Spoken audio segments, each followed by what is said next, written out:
Je crois que déjà, chacun doit s'employer à témoigner là où il est. Et voilà.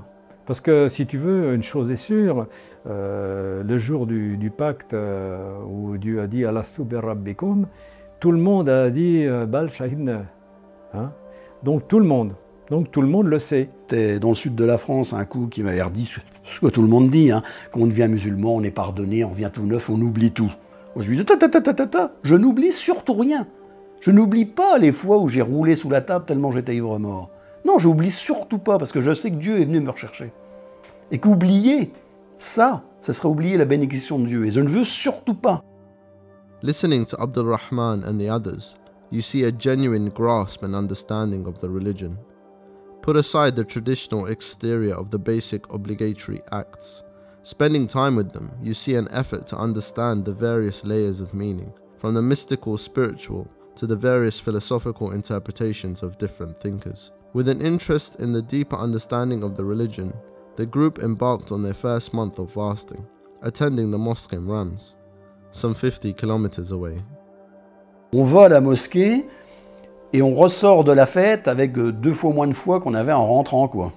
Mais parce qu'on sent que c'est faux tout ça, qu'on fait du zik, mais alors t'as un crooner qui est là parce que hop, à un moment donné, hop, ça s'endort, alors illallah, et puis hop, leur parti. Mais tout ça, c'est ridicule. On se dit, on revivait les mêmes choses dans la forme et dans le fond, c'est vide. Et après, les gens étaient sympas, hein, les Arabes, pour ça, pour recevoir, pour ça. On allait manger des gâteaux chez les uns, tout ça, c'était bon à manger et tout, c'était très bien. Puis on discutait de rien. Et donc, on a l'impression d'un vide complet, quoi. Like the inspiration to the truth that flows unpredictably, the group who struggle to find real benefit from the mosque would in fact find that the truth would come looking for them.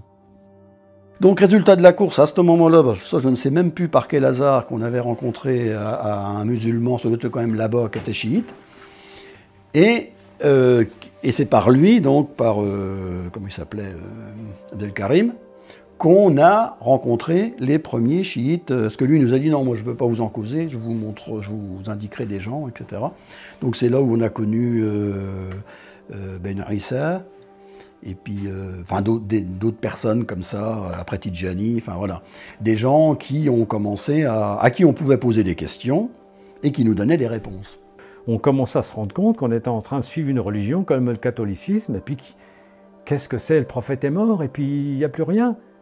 Nous, c'était insupportable cette affaire-là. Donc on s'est un peu renseigné, on a rencontré des chiites chez Abdelkarim à Reims, et puis après on a rencontré Tidjani, qui nous a expliqué plein de trucs au sujet du chiisme, qui a répondu à nos questions. On ne savait pas que le chiisme existait. Puis il y a eu la révolution islamique à cette époque-là, mais nous, c'était pas le côté politique et révolutionnaire, tout ça, c'est pas notre problème. Donc ça nous a pas attirés. On s'est pas dit, si une révolution, on va s'intéresser aux chiites parce que c'est une révolution chiite. Alors ça, c'était pas du tout dans notre manière de voir. Dans l'esprit, on était chiite dès le départ, mais on ne le savait pas. Et donc là, il n'y a pas eu photo, on est passé très rapidement donc, du sunnisme au chiisme, mais comme on rentre à la maison, quoi. Ça nous a semblé vraiment évident. Même si justement à l'époque, par exemple, je ne me posais pas des questions du style « qu'est-ce que c'est que l'imama ?» par exemple. Mais je sentais bien qu'au fond, j'avais déjà tout ça c'était en moi, quoi.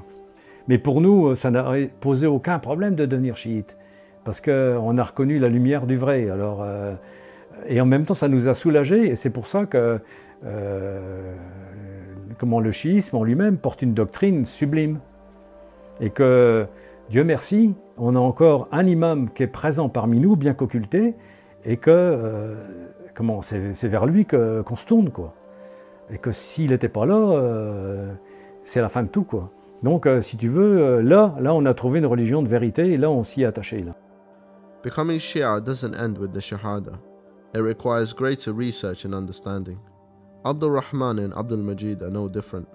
They have made learning about Shia Islam a lifelong struggle, mastering Arabic and researching greater, deeper understandings of Tawheed, Imama, and all other tenets of Shia Islam.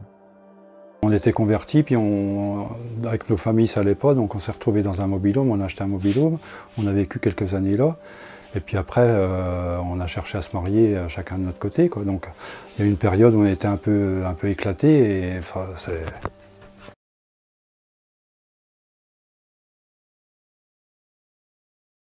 D'en parler ça m'émeut, mais c'était difficile, hein.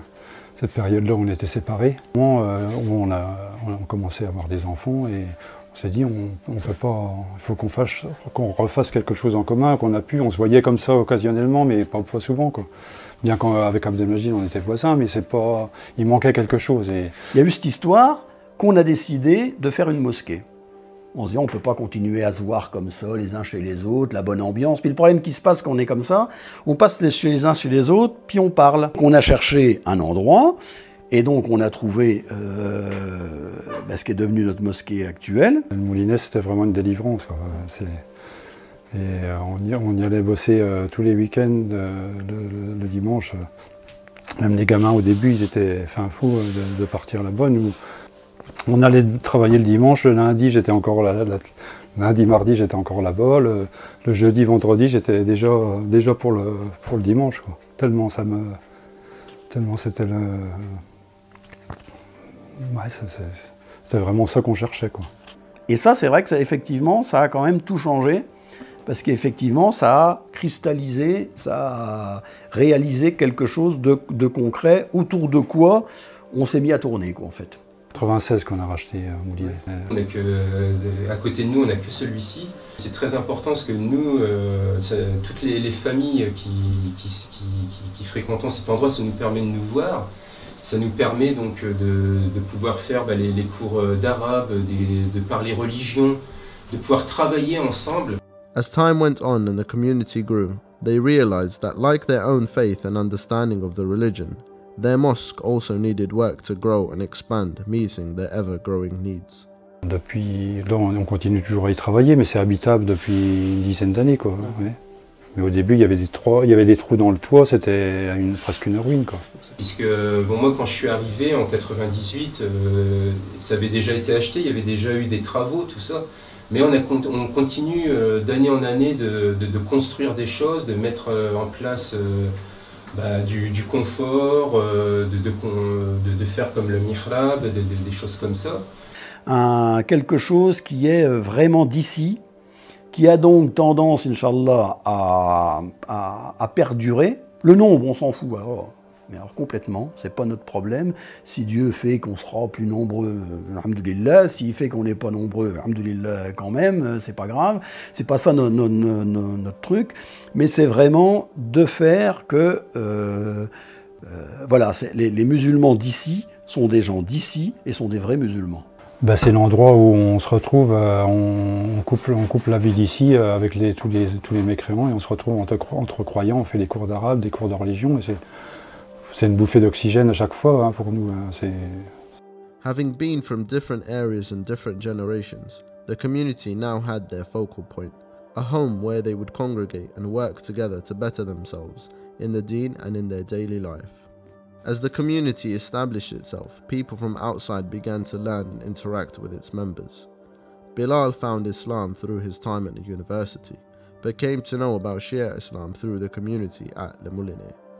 À 18 ans, 19 ans, quand j'ai eu l'occasion d'aller à l'université, j'ai pu rencontrer donc des gens qui étaient musulmans, notamment quelqu'un qui s'appelait Saïd, qui était donc musulman marocain, avec qui j'étais très proche, sans vouloir faire vraiment de prosélytisme, donc il me parlait souvent de l'islam, de choses comme ça.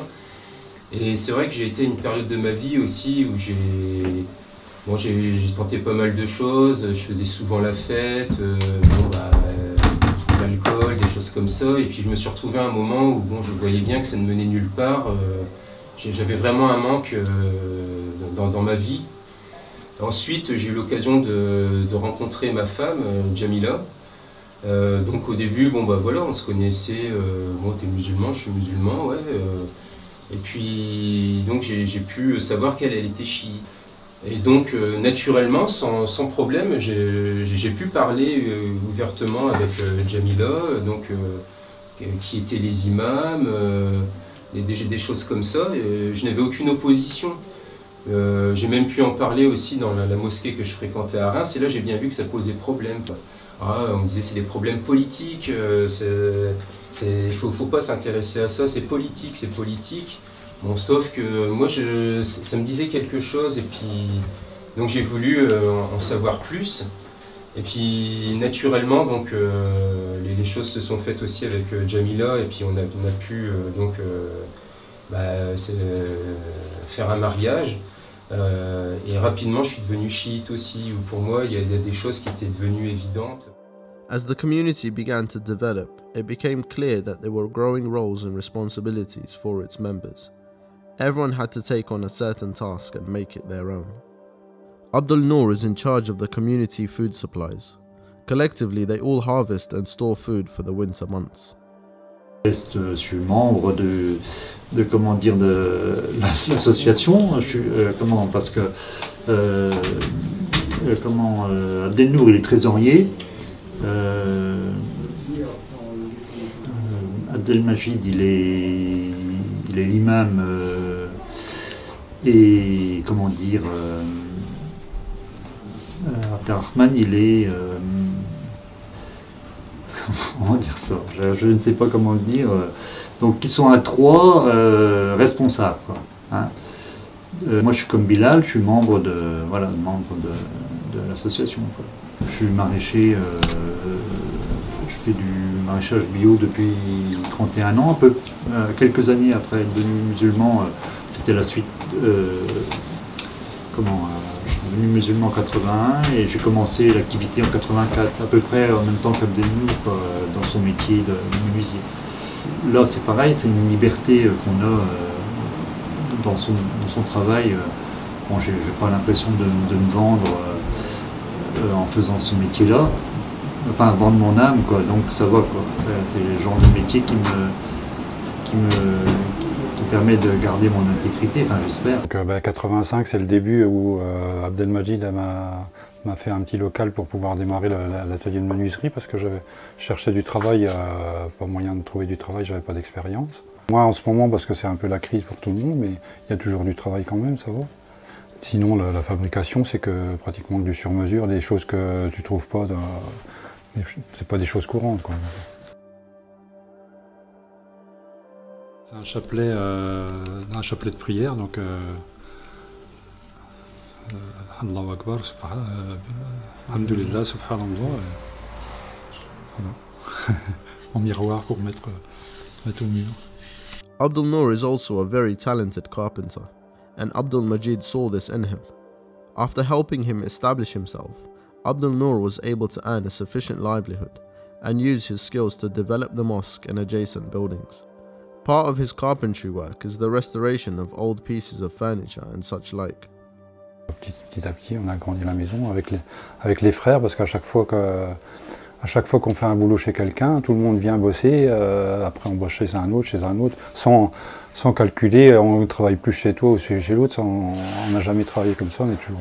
Il y a besoin de 3 mois ici, on travaille 3 mois, il y a besoin d'un mois ici, et à chaque fois qu'il y en a un qui demande, paf, tout le monde vient, quoi. C'est ce qui permet d'avancer les choses, quoi. Parce à travers les expériences qu'on a fait, on a eu l'impression qu'on était quand même agréé. Voilà, qu'on a cherché, par exemple pour la mosquée, on avait démonté un vieux bâtiment pour faire un truc en bois, qu'on aurait fait un truc complètement nul, mais en fait après on a trouvé autre chose parce qu'on avait aidé quelqu'un, c'est par lui qu'on a trouvé la maison. Enfin ça a été des trucs, pour nous des miracles, quoi, qui ont fait qu'on a senti que Dieu nous agréait dans ce qu'on faisait.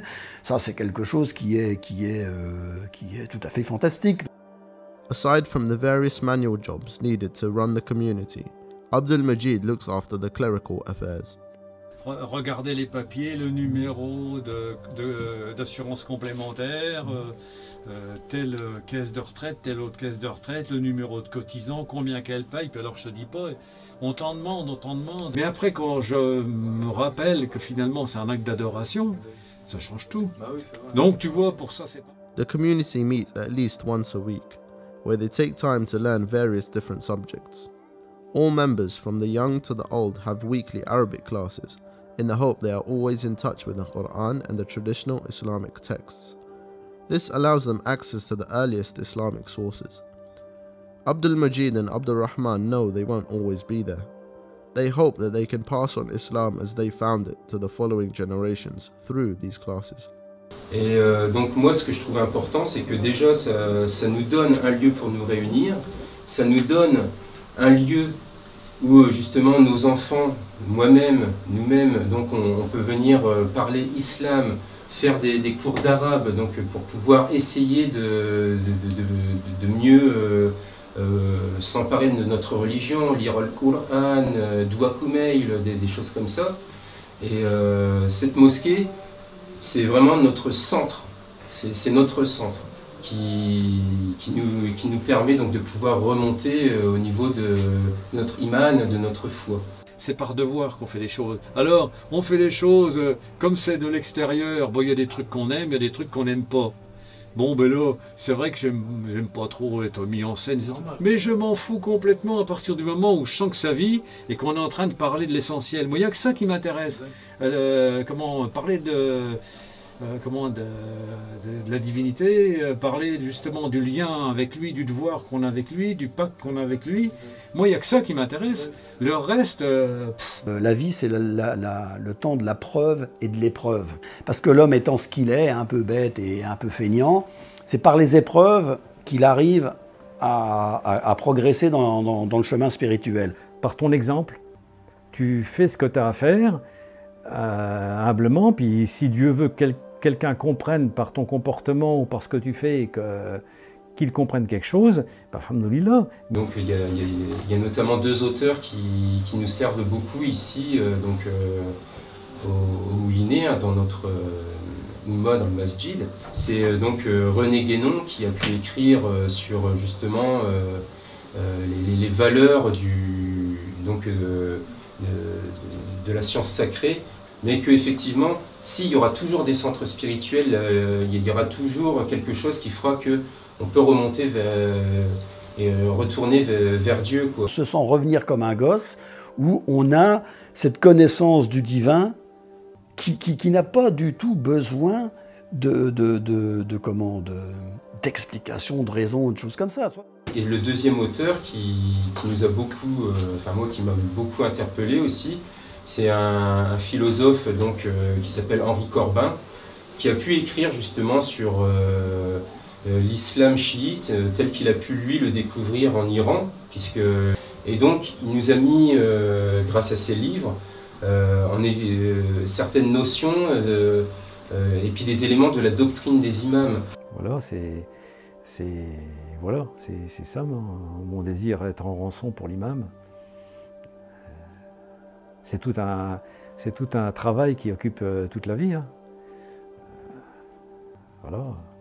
Quand on a la certitude, on a envie des fois d'être mis en difficulté. Parce qu'on sait que derrière les difficultés se cachent des tas de trésors. Djihad al-Nafs, ça peut être une belle voie de garage qui fait que tu t'illusionnes sur beaucoup de choses et puis à la fin, c'est une voie de garage, quoi. Et puis quand on te demande sincèrement, là, le jour du pacte, est-ce que je ne suis pas ton Seigneur? Ah ben si, et tu n'as rien compris. Donc ça, je te dis, ma préoccupation, c'est d'être en rançon pour l'imam, voilà. As the group recount their story, remembering how they found Shia Islam, whilst making sense of their Catholic pasts, naturally they look to the future. What is to happen with Le Moulinet and the forthcoming generations? Là, on a dit que c'était dans la main de Dieu, hein, ces choses-là. Hein. Et que ça demande une spontanéité des gens. Hein. Comment un élan vers Dieu, de la sincérité, ça ne dépend pas de nous. Hein. Donc, ma foi, si tu vois quelque chose de bien, qui serait bien. Non, bon, c'est tout. Nous, on était la première génération. On espère qu'il y en aura des aussi brillantes derrière nous. Voire mieux, ce serait même encore mieux. Voilà, quoi, puisque nous, notre but, c'est d'installer l'islam ici comme si c'était comme la religion naturelle, quoi. Donc déjà nos enfants ils sont nés musulmans. C'est vrai que nous quand on parle du christianisme, des fois eux ils savent même pas. Nous ça nous semble naturel, on est nés dedans. Et on se rend compte que nos gosses ils connaissent déjà pas. peut-être ils ne sont pas allés au catéchisme, ces machins-là. Donc eux, ça va se jouer sur une autre forme. Ils sont nés musulmans ici, ils sont d'ici. Et on verra bien si la greffe prend. Ça demande confirmation. Oui, non, mais c'est vrai que ça sera pas du tout la même. Pour eux, ça sera pas du tout les mêmes enjeux que pour nous. Même si on n'a pas l'impression d'avoir été des convertis dans le sens de changement de religion, parce qu'en fait, on a l'impression d'être resté dans la même avec une forme différente. D'être resté fidèle. N'empêche que pour eux, ils sont nés musulmans directs. Et donc, ça sera quand même un peu différent. Ils se posent pour eux les mêmes problèmes que partout d'ailleurs. Hein. Parce que ceux qui sont des musulmans, ils ont le même problème. Parce que c'est vrai que pour nos enfants, quand on leur demande pourquoi ils ont un nez musulman, ils disent à chaque fois c'est nos parents qui se sont convertis. C'est la réponse directe, qui nous ont donné ce nom-là. Tandis qu'eux, ils seront nous on est nés musulmans, puis on est nés ici. Et avec des noms, puis des têtes d'ici. Et donc c'est vrai que ça, rien que ça changera déjà la donne. Et puis c'est tout. Puis après, ça sera à eux de jouer. Nous, on va essayer de finir ce qu'on a commencé. Après, on commencera à s'enterrer les uns les autres. Je sais pas que c'est le dernier qu'on enterrera. Mais c'est vrai qu'après, ça sera notre histoire, quoi.